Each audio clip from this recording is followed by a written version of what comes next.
Lucy says it's National Ag Day, March 21st, and everybody should take a moment and appreciate someone involved in agriculture. We all have different ideas and different beliefs as far as agriculture goes, but none of us are eating without it. So I believe you ought to support local. I believe you ought to find your food close to home if you can't grow it yourself. And just realize what it takes to get the food to your table. Everybody should understand where their food comes from, support their local farmer, stop at a roadside produce stand, go to your local farmer's market. I personally believe that agriculture should be local, and now given the government's definition of local is within 400 miles, so that's a little bit suspicious, but even if it's within that 400 miles, it's better than having it shipped across the country. We all have different ideas and different views, but I just think we look at our economy and we think about local impacts. Stomping at the roadside stand or going to the farmer's market has a way bigger impact than going to one of the big box stores. So, National Ag Day. Get out there and support your farmer, no matter what they grow.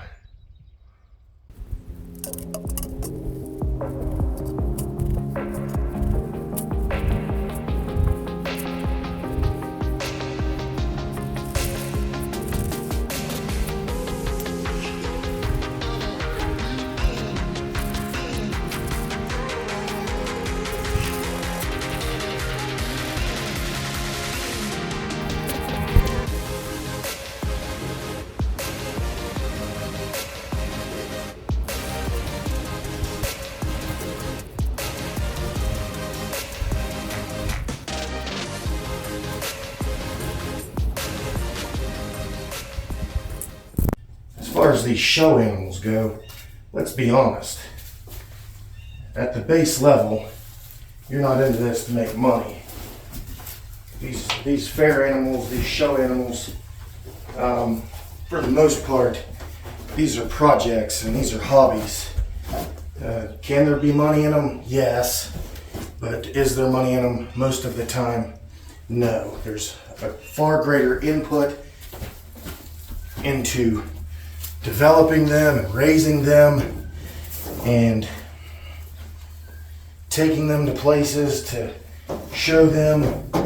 So, we get to a fair or a festival and they say, well, how much did you pay and how much did you make? And well, my answer is, especially with the steer, that is not a money-making project. That is our hobby. Madison's hobby, my hobby, time for us to be together. And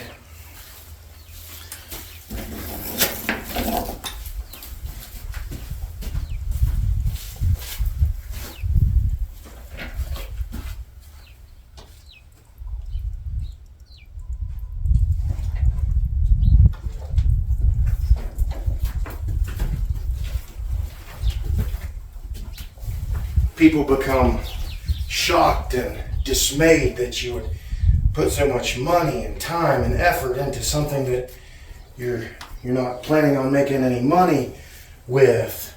Well, I say, does your son or daughter ride a dirt bike? Do they play baseball? Do they play youth league basketball or football? Do they practice some instrument? How much time and energy and effort is put into that without making any money? A lot. There's a lot of money put into those things with no money being made. So, we raise a steer. These are heifers. We raise a steer. The heifers are the same kind of gig. Hopefully they're going to produce for us. But we raise a steer to take to the show, to have a good time, to have fellowship with other people that you like, and to have the challenge of being in the show ring and see if you can get it to grow a certain way. So there's a lot of variables involved. So yeah, we put a lot of money into buying the animal. We put a lot of money into raising the animal, and then we take it to different places. We show it. We have a good time, and then that's the end of the project. So I think people think, oh my goodness, that's unbelievable. Well, you know, you have a kid that has a dirt bike and he goes to the race and he finishes, you know, middle of the pack or last or whatever.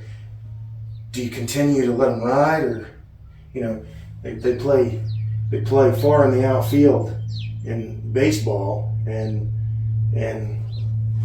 they have very little impact on the game. Do you end the baseball playing time, or they're just absolutely terrible at the piano, but you just keep taking them and keep taking them and keep taking them to enjoy that time? There's no money involved in it. So this isn't, this part of it is not, the heifers are a different cost, so hopefully they'll produce something that makes money, but the steer is not a money-making project. That is a hobby project. Now, I appreciate what it takes to grow out a nice big steer on grain. I think the pasture model is a lot better. I also practice this. I also appreciate looking at a steer like this and knowing what it takes to create something like that.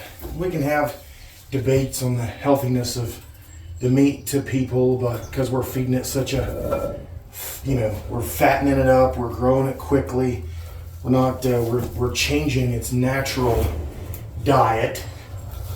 So we can have some conversation about that. But I think probably I'd be more concerned about scale. I think keeping things small is better as far as that goes. Local things that we're more connected with our food. We get so disconnected with our food. You're shipping it across the country, coming out of big feedlots, or growing vegetables at far distances because we've got out of the mode of growing it ourselves. And look, not all of us are farmers. I just recently read that Daniel Boone was not a great farmer. And so he had a knowledge base and other things. He knew all the herbs and things of the woods and all the wild things that he could take advantage of. Well, Craig is no farmer. I have no knowledge of what it takes to grow a vegetable. I know you put it in the ground, but I don't have any lasting knowledge of how to make that succeed. I feed these animals. I know how to rotate pastures, but very limited knowledge on, the husbandry of animals. We can grow them out. I like the way they taste, and I think that's the primary concern for growing my own stuff. I like good quality product. So buying it local, buying it fresh, knowing where it came from, knowing your farmer, knowing your neighbor. Hey, old Joe down the road grew that pig. Sally up over the hill grew that tomato. You know, whatever it takes to be more connected. We're in this community here, for the most part, those large agricultural industries don't have any benefit for us. I know we have chicken houses and things like that locally, but, and I say locally, I mean within a relative distance. Right here in the county, we don't have any of that. So what value is that to me? It's of no value. I'm not interested in their product, and I'm not interested in the way they raise the animals. And this isn't any some love affair with animals. I know what they're here for. I understand biblically that I'm to be a good manager. So I have a couple different projects going on. I like rotating the pastures. I know that if I can have a product that grows off of grass, I have far less input into them. So it makes financial sense. It heals the ground better. The grass is much better when I practice those things. But I think you can see this guy in front of me and see, what happens, what's the benefit of of good genetics. What's the benefit of a high quality ration? Well, he grows very nicely. He develops muscle. He develops marbling. And he looks phenomenal. So there's a benefit to that if you're into that kind of thing. So I wouldn't deny anybody. I can't stand on both sides of the fence and curse at one side and then the other. I just like the practice. I like being involved with all of this. So yeah, today and the other day I admitted to you about being on both sides of the fence. And I am to some degree, but I just happen to believe that can I feed a steer out for hobby? Can I put money into heifers for show and for fun? Yes. Could I do that on a small scale to raise meat for my home? Yes. But it's far more economical to rotate the pastures. How many acres do I have or do you have, and what can you support on that, and how can you move them around in tight bunches to maximize the use of the forages that are available to them? Then I have zero input, pretty much, very limited input into these animals. So yeah, you could feed a steer out. You could feed a few animals out like this, and you could afford to do it. Would you make any money? Probably not, because the amount of money that we're going to have in the steer, unless we sold the product, which we would intend to do, unless we sold the product directly, then you're not going to be able to get your price point in a place where you can sell that to make any money. So you've got a lot of variables at play there to decide how should you take care of these animals. This is a heifer that we hope to breed this year, so we give her a little grain to get her up to breeding size, a more appropriate breeding size by the time it's time to breed her. Otherwise, we would just have her on hay and limited supplements, and just let her take care of herself that way. But we're trying to push things along, trying to mature her a little faster, which there's a ideological question there also. So all of these things come to play, and really it boils down to your personal decision making. I think these are benefits to raising animals these way. I think this is a more proper way. I think this is a healthier way. I think this is a more fun way to raise the animals. I mean, why do we have cows? Do we have cows to stick them out in the field and cuss about them all day? Or do we have cows to be with them, spend time with them? That's the most fun for me.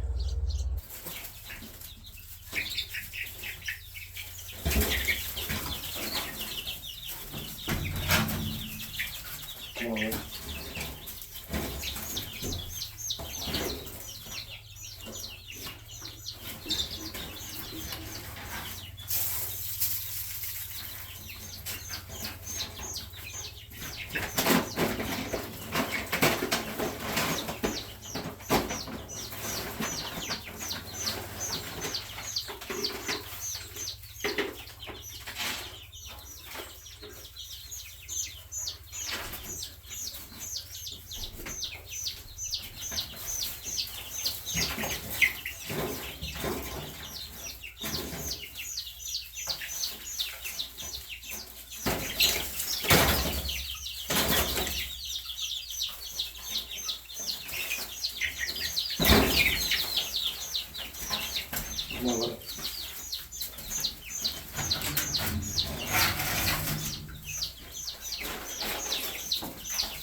So one question, I guess, as it relates to all these agricultural issues is, how many mountains do you want to die on?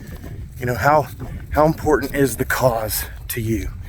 And if that particular thing is your cause, then by all means, you should defend it. You know, you may be wrong, and there may be others who are adamantly against you, and you need to be prepared for that you may lose the battle. But if you feel strongly that you should grow a certain thing a certain way or eat a certain diet, well, that's your cause. I have certain ways of thinking. I'm not adamantly passionate about, you know, these particular things. I've eaten plenty of McDonald's hamburgers. I've eaten plenty of hamburgers out of the store, and I've raised plenty of hamburger myself. The difference to me is unmistakable. Mine is far better than anything I've gotten in any of those places. So if you feel like the best way to feed the world is big feedlots, I submit to that. That is a model that has had success in providing food. What the quality of food is, what the quality of the environment is, what the impacts of those things are, we can debate those things. So, how many mountains do you want to die on? I'm not so passionate about this that I would deny you your opportunity to raise an animal the way you want to raise it. I just think this is a good way of doing it. It's one that speaks to me. It's one that impacts my heart.